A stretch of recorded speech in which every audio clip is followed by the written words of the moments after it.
അപ്പോൾ നമ്മളുടെ അടുത്ത സെഗ്മെന്റ് വോട്ടിന്റെ വില.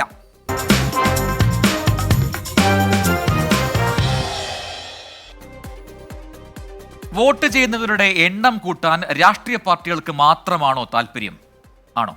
അത് അങ്ങനെയല്ല എന്ന് തെളിയിക്കുകയാണ് ബംഗളൂരുവിൽ വോട്ട് ചെയ്ത ശേഷം മഷി പുരട്ടിയ കൈവിരൽ കാണിച്ചാൽ ഭക്ഷണവും ജ്യൂസും സൗജന്യമായി നൽകുമെന്നാണ് പ്രഖ്യാപനം. ആരുടെ പ്രഖ്യാപനം അത്? കാണാം.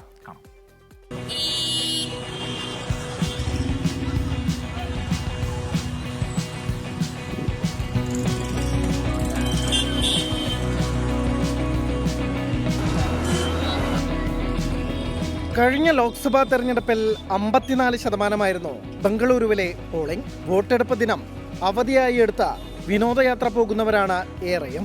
ഈ പ്രവണത മാറ്റാനാണ് ഹോട്ടൽ ഉടമകളുടെ അസാധാരണ offer. We are celebrating the election day. Whoever comes after voting will be given food in many hotels free and few of the hotels with discount rate. Not only food, coffee, tea, juice, like some items will be given. നഗരത്തിൽ ഇതിനകം ചർച്ചയായ വിഷയത്തെ അനുകൂലിച്ചും എതിർത്തും അഭിപ്രായങ്ങൾ ഉയരുന്നുണ്ട്. Actually, that is not good. That is our vote you can't sell. You have to put your vote yourself. Not correct. It's luring the public. Basically, voting is my constitutional right, and it's my duty to vote. So, individual, independent have their own rights. No, we are not going to expose outside. People to come and vote and increase in count of votes. That will be very nice in this hot summer.